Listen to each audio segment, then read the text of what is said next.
Hello बच्चों, कैसे हैं आप? आपको याद हो तो पिछले वीडियो में हमने किसी धारावाही वृत्ताकार कुंडली के केंद्र पर बायो-सेवर्ट के नियम की सहायता से चुंबकीय क्षेत्र की तीव्रता का सूत्र स्थापित किया था। आज हमें स्थापित करना है किसी धारावाही वृत्ताकार कुंडली के अक्ष पर स्थित किसी बिंदु पर उत्पन्न चुंबकीय क्षेत्र की तीव्रता। तो क्वेश्चन ये पूछा जाएगा कि बायो-सेवर्ट के नियम से किसी धारावाही वृत्ताकार कुंडली के अक्ष पर चुंबकीय क्षेत्र की तीव्रता के लिए व्यंजक स्थापित कीजिए। हम इसको समझे उससे पहले एक विशेष बात आप समझ लें। बच्चों, ये वृत्ताकार कुंडली है और आपको ये वृत्त जैसी दिखाई इसलिए नहीं दे रही है क्योंकि ये कुंडली बोर्ड के तल पर नहीं रखी है, ये बोर्ड के तल के लंबवत यूं रखी है। और ये जो कुंडली है इसका ये आधा भाग बोर्ड के अंदर की तरफ है, मतलब पीछे की तरफ है, और शेष आधा भाग बोर्ड के तल के बाहर की तरफ है।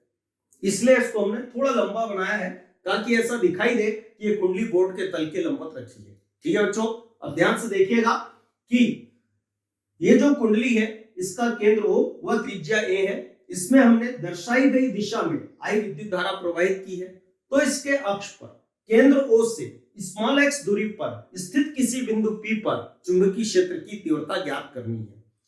कुंडली का तल कागज के तल के लंबवत, आपके अनुसार मतलब मेरे अनुसार बोर्ड के तल के लंबवत, और अक्ष कागज के तल पर मतलब मेरे अनुसार बोर्ड के तल पर है।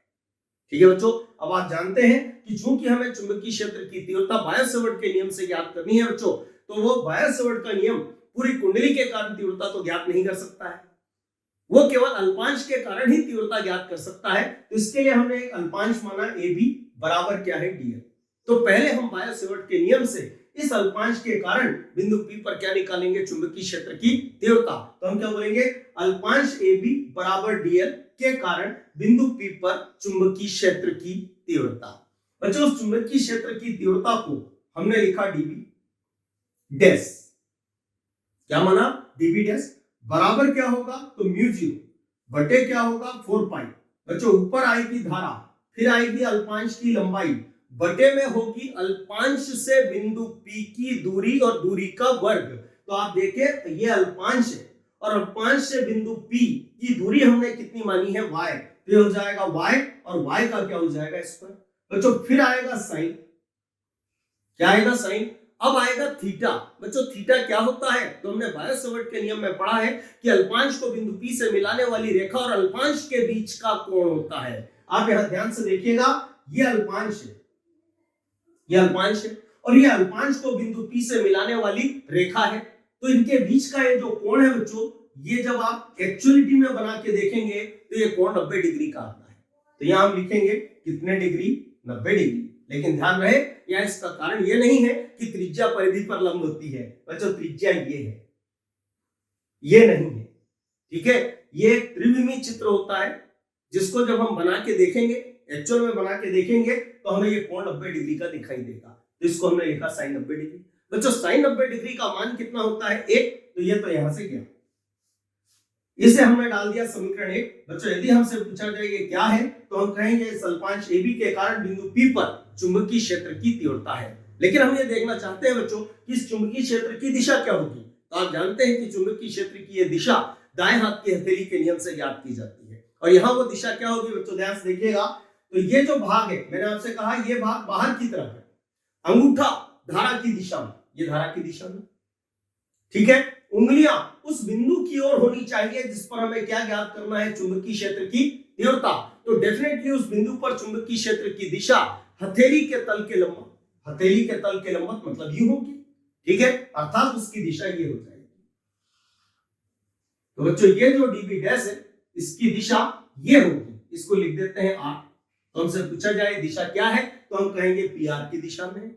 अब हम आगे क्या लिखेंगे, इस चुंबकीय दाएं हाथ की हथेली के नियम से इस चुंबकीय क्षेत्र की दिशा अल्पांश को बिंदु P से मिलाने वाली रेखा के तल के लंबवत PR दिशा में होगी, PR दिशा में होगी। ठीक है बच्चों, अब यदि ध्यानपूर्वक समझिएगा, अब यदि OPA कोण OPA बराबर फाई, मतलब इस कोण को हमने क्या माना, फाई। बच्चों, जब ये कोण फाई है तो डेफिनेट ये जो कोण है ये भी क्या होगा, फाई। ऐसा क्यों है? तो याद रखिएगा बच्चों कि जो दो रेखाओं के बीच का कोण होता है वही उनके लंब के बीच का भी कोण होता है। तो आप देखेंगे ये जो रेखा है इस पर लंब ये है और ये जो रेखा है बच्चों इस पर लंब ये है। ठीक है, इन दोनों रेखाओं के बीच का कोण हमने कितना माना 5, तो डेफिनेटली इनके लंब के बीच का कोण भी कितना होगा 5। इतनी बात क्लियर? अब बच्चों ध्यानपूर्वक समझिएगा, हमने कभी पढ़ा है कि जब भी कोई सदिश किसी दिशा से कोण बनाए तो हमें उसके दो घटक प्राप्त होते हैं। एक घटक कॉस के साथ आता है और एक घटक साइन के साथ आता है। बच्चों जिस दिशा से कोण बनेगा वहां घटक कॉस के साथ आता है और उसकी लंबवत दिशा में घटक साइन के साथ आता है। तो क्लियर है जो डीबी डैश है बच्चों ये इस दिशा से कितना कोण बनाना है 5, तो इस दिशा में और इस दिशा में इसके दो घटक प्राप्त होंगे। इस दिशा में जो घटक प्राप्त होगा उसे हम लिखेंगे डीबी डैश कॉस 5। प्रश्न उठता है कॉस क्यों आएगा यहाँ पे? तो इस दिशा से ये कोण बनाना है और इसकी लंबवत दिशा मतलब ये बच्चों इस दिशा में जो घटक आएगा वो होगा डीबी डैश साइन 5। क्या होगा? DB dash sign 5। अब हम देख रहे हैं कि यहाँ चुंबकीय क्षेत्र दो दिशाओं में प्राप्त हो रहे हैं बच्चों। एक अक्ष ओपी के अनुदिश मिल रहा है और एक अक्ष ओपी के लंबवत मिल रहा है। इसको नाम दे देते हैं एन, तो ये पी है। अब हम क्या बोलेंगे? यदि कोण OPA बराबर 5 तो हमें डीबी डैश के निम्न दो घटक प्राप्त होते हैं। नंबर 1 डीबी डैश कॉस 5 अक्ष ओपी के लंबवत पीएन दिशा में, अक्ष ओपी के लंबवत पीएन दिशा में, और डीबी डैश साइन 5 अक्ष ओपी के अनुदिश। ठीक है, तो हमें कितनी तीव्रताएं दिखाई दे रही हैं? दो अलग अलग दिशाओं में, एक अक्ष ओपी के लंबवत है और अक्ष ओपी के अनुदिश है। पर ये दोनों तीव्रताएं उत्पन्न नहीं हो सकती हैं, होंगी इन दोनों में से कोई एक। अब ये पता कैसे लगेगा? तो इसके लिए हम क्या करेंगे? तो अब इस अल्पांश AB के व्यासाभिमुख मतलब व्यास के विपरीत ओर उतनी ही लंबाई DL का एक अन्य अल्पांश A' B' लेते हैं, A' B' लेते हैं। तो आप जरा ध्यान से देखिएगा कि ये जो अल्पांश है इसकी लंबाई कितनी DL, इसकी भी लंबाई कितनी DL। इसमें धारा यदि आई तो इसमें भी धारा कितनी होगी आई। इसकी बिंदु P से दूरी कितनी है y, तो इसकी भी बिंदु P से दूरी कितनी है y। तो बच्चों इस सूत्र को आप देखें तो इस तीव्रता में तीन चीजें आ रही हैं, एक धारा, एक अल्पांश की लंबाई और एक अल्पांश से बिंदु P की दूरी।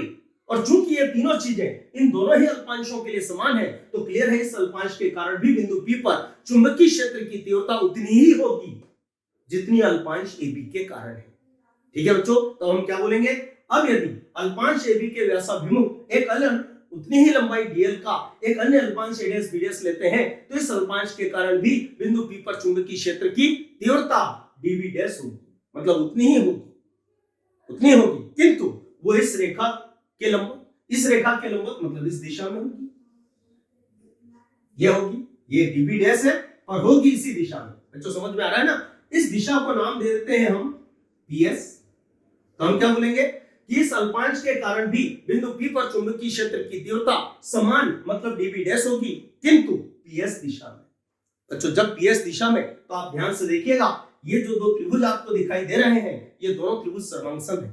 प्रश्न उठता है सर्वांगसम क्यों है? तो आप देखो इसकी ये संगत भुजा इस संगत भुजा के बराबर है, ये संगत भुजा इस संगत भुजा के बराबर है और ये भुजा उभयनिष्ठ है जो बराबर है। तो हमने कभी पढ़ा है बच्चों कि यदि दो त्रिभुजों की तीनों संगत भुजाएं आपस में बराबर हो तो त्रिभुज सर्वांगसम होते हैं। तो ये दोनों त्रिभुज सर्वांगसम है।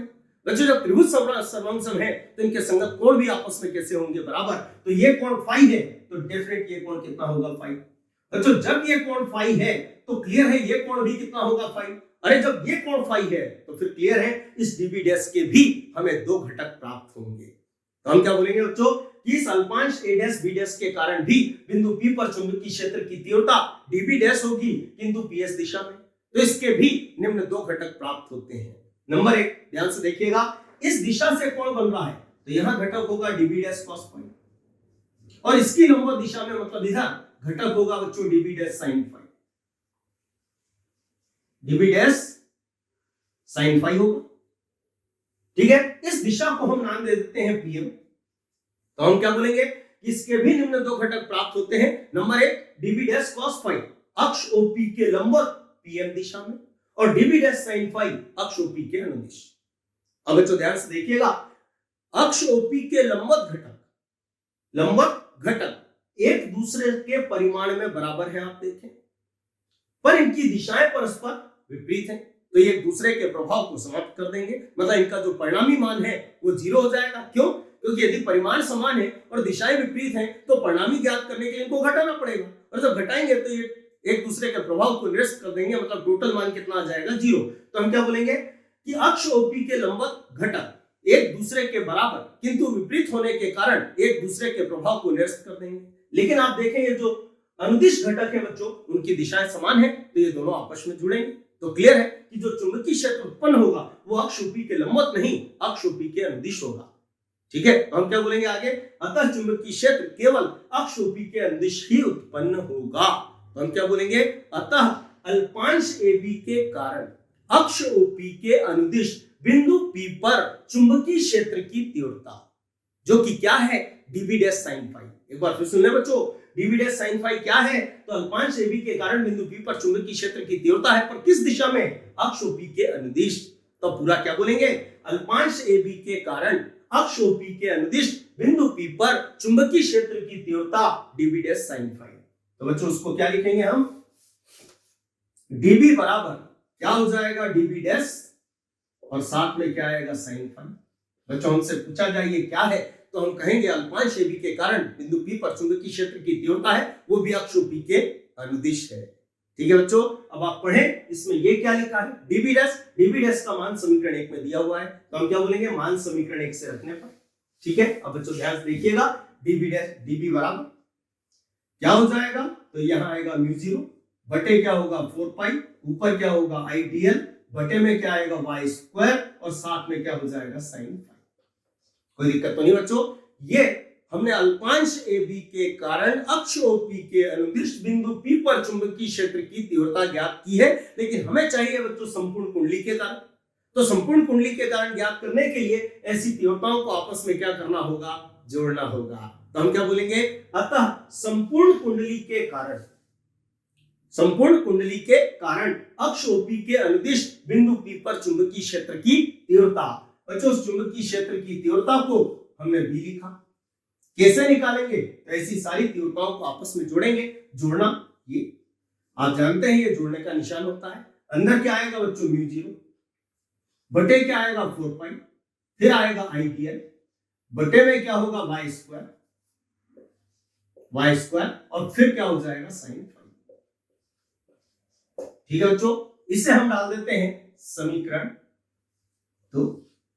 अब हमें इसमें से दो पदों का विलोपन करना है बच्चों, एक तो है y और एक है sin phi। हमें इन दोनों का विलोपन करना है, तो इन दोनों के मान ज्ञात करने होंगे। यदि आप ध्यान से देखेंगे तो इस चित्र में एक समकोण त्रिभुज आपको दिखाई देगा AOP। इससे हम दो मान ज्ञात करेंगे, एक तो y का और एक यहाँ पर कोण फाई है, जिसकी सहायता से हम sin phi का मान ज्ञात कर सकते हैं। तो हमें केवल यहाँ पर वही त्रिभुज रख रहा हूं जिसकी हमें जरूरत है, बाकी पोर्शन में हटा रहा हूं। ठीक है बच्चों, ध्यान समझिएगा।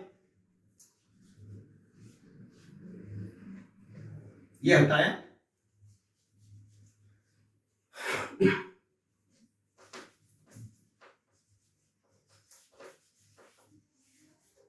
ये हटा दिया, और यहां पर ये जो लिखा हुआ है ये बिंदु P है। तो हम क्या बोलेंगे, अब त्रिभुज AOP में ध्यान पूर्वक समझिएगा, त्रिभुज AOP में बच्चों दो मान हमें ज्ञात करना है। एक तो किसका मान ज्ञात करना है, sin phi का, और एक किसका मान ज्ञात करना है, y का। आप ध्यान से देखेंगे y इस त्रिभुज का कर्ण है, तो पहले हम ये ज्ञात कर लेते हैं। अब कर्ण का मान कैसे ज्ञात करेंगे, तो पाइथागोरस प्रमेय से। पाइथागोरस प्रमेय क्या कहती है, कर्ण का वर्ग बराबर अन्य दो भुजाओं के वर्गों का योग। तो इसे हम लिख सकते हैं बच्चों y स्क्वायर बराबर क्या होगा a स्क्वायर, ये और प्लस क्या हो जाएगा x स्क्वायर। ये हो गया बच्चों। प्रमाण यदि हमें किसका चाहिए हो, y का, तो दोनों पक्षों का वर्गमूल निकालना पड़ेगा। इधर वर्ग से वर्गमूल कट जाएगा और इधर बच्चों अंडर रूट लग जाएगा। आप जानते हैं अंडर रूट को घात 1/2 भी लिख सकते हैं, तो इसे लिखेंगे a square plus x square पूरे की घात 1/2। कोई दिक्कत तो नहीं बच्चों। और जब त्रिभुज का उपयोग कर ही रहे तो लगे हाथ sin phi भी ज्ञात कर लें। तो sin phi बराबर क्या होता है बच्चों, लंब बटे कर्ण होता है। लंब ये है तो इसको हमने क्या लिखा, a बटे कर्ण ये है, इसको हमने क्या लिखा, y। पढ़ो ये क्या लिखा है बच्चों, y का मान ये है। इस मान को यहां फिट कर देते हैं, तो यहां लिख के हम क्या लिखेंगे, sin phi बराबर क्या होगा a और बटे में क्या आएगा a स्क्वायर प्लस क्या होगा x स्क्वायर पूरे की घात कितनी होगी 1/2। बच्चों ये sin phi का मान आ गया। इन दोनों मानों की जरूरत समीकरण 2 को है, तो हम ये मान किसमें फिट कर देंगे, समीकरण 2 में। बच्चों ध्यान से देखिएगा, यहाँ पे हमें डायरेक्ट y स्क्वायर का मान चाहिए, तो ये y स्क्वायर का मान है, इसको हम यहाँ रखेंगे। और ये क्या लिखा है, sin फाई, तो sin फाई की जगह इसका मान रख देंगे। तो हम लिखेंगे उपरोक्त मान समीकरण फलाने, फलाने मतलब समीकरण 2 में रखने पर। मैं रख रहा हूं, ध्यान से देखिएगा बच्चों। देखें तो b बराबर, ये क्या लिखा हुआ है, समेशन, अंदर क्या आएगा म्यू 0 बटे क्या होगा 4 पाई, फिर क्या लिखा है IDL, इसके बटे में y स्क्वायर। बच्चों y स्क्वायर का मान है a square plus x square. याद रखिएगा, इसके ऊपर घात मत लगा देना 2, ये डायरेक्ट y स्क्वायर का मान है। ठीक है बच्चों, यहाँ कोई घात नहीं है, हम एक मान सकते हैं, हमारा अधिकार है। ठीक है, बगल में क्या लिखा है sin फाई। बच्चों sin फाई का मान ये ताजा ताजा हमने निकाला, a अपॉन में क्या होगा a स्क्वायर प्लस क्या होगा x स्क्वायर और पूरे की घात 1/2। कोई दिक्कत तो नहीं बच्चों, यहां तक हमने ये प्रक्रिया पूरी कर ली है। और इसमें से एक तो sin फाई और एक y स्क्वायर का हमने विलोपन कर दिया है। अब ध्यान से देखिएगा बच्चों, ये जो समेशन लगाया गया है, ये उस कुंडली की परिधि के अल्पांशों को जोड़ने के लिए लगाया गया है। और अल्पांश कौन है बच्चों, dl, तो केवल ये सिग्मा के अंदर रहेगा, मतलब समेशन के अंदर रहेगा, बाकी सब उठ के कहां निकल जाएंगे, बाहर। तो ध्यान से देखिएगा, बाहर क्या क्या जाएगा, एक तो म्यू 0 बटे में क्या आएगा 4 पाई, और क्या आएगा i। बच्चों ध्यान से देखिएगा, और क्या आएगा a, इसके बटे में आप देखें ये है a square plus x square. बच्चों ये भी है a square plus x square, अरे इनके तो आधार समान है, तो फिर घातें आपस में क्या होंगी, जुड़ेंगी। यहाँ घात कितनी है बच्चों 1, यहाँ कितनी है 1/2, तो जब 1 में 1/2 जोड़ेंगे तो 1.5, अरे 1.5 मतलब 3 का आधा, 3 का आधा मतलब 3/2, तो ये हो जाएगा a square plus x square, पूरे की घात कितनी होगी 3/2, और इस सिग्मा मतलब समेशन के अंदर अकेला कौन बचेगा, dl।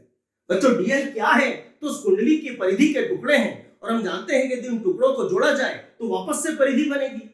तो परिधि का सूत्र क्या होता है, 2 पाई गुणे त्रिज्या, और यहाँ जो हमने वृत्त लिया था बच्चों उसकी त्रिज्या हमने a मानी थी, तो ये हो जाएगा 2 पाई a। मेरी बात समझ में आ रही है ना। तो यहाँ सिग्मा dl मतलब परिधि, तो परिधि की जगह परिधि का सूत्र रख सकते हैं। तो ध्यान से देखिएगा, या लिख के हम क्या लिखेंगे, b बराबर क्या आएगा म्यू 0 बटे क्या होगा 4 पाई, फिर क्या आएगा IA, इसके बटे में क्या होगा a square plus x square, पूरे की घात 3/2, और ये बन जाएगी बच्चों परिधि। परिधि बोले तो 2 पाई a, क्योंकि वृत्त की त्रिज्या हमने a मानी है। ठीक है बच्चों, अब थोड़ा और व्यवस्थित करते हैं इसको। तो यह लिख के क्या लिखेंगे, b बराबर म्यू 0 बटे 4 पाई। बच्चों ध्यान से देखिएगा, ये हो गया 2 पाई, साथ में क्या है i।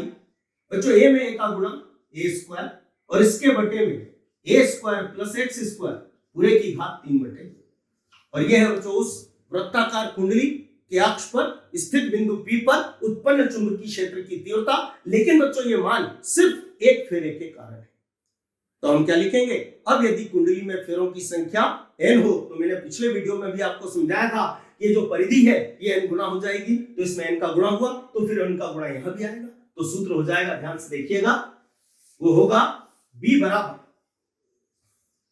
म्यू 0 बटे क्या होगा 4 पाई, ऊपर क्या आएगा 2 पाई, फिर क्या होगा n, साथ में IA स्क्वायर, अपॉन में क्या आएगा a स्क्वायर प्लस क्या होगा x स्क्वायर, और पूरे की घात 3/2। और ये बच्चों उस धारावाही वृत्ताकार कुंडली के अक्ष पर किसी बिंदु P पर उत्पन्न चुंबकीय क्षेत्र की तीव्रता है। और बच्चों आप जानते हैं कि इस अध्याय में जो चुंबकीय क्षेत्र की तीव्रता है उसका मात्रक SI मात्रक वेबर प्रति मीटर स्क्वायर होता है। तो यहां हम लिख देते हैं वेबर प्रति मीटर स्क्वायर, और इसे कहते हैं बच्चों धारावाही वृत्ताकार कुंडली के अक्ष पर उत्पन्न चुंबकीय क्षेत्र की तीव्रता। ठीक है बच्चों, मुझे उम्मीद है आपके समझ में आया होगा। इस व्यंजक को बहुत बड़ा व्यंजक है, तो इसको कई बार समझने की कोशिश कीजिएगा, डेफिनेट आपके समझ में आएगा। ठीक है बच्चों, आज इस वीडियो में हम इतना ही रखते हैं, अगला टॉपिक अगले वीडियो में डिस्कस करेंगे।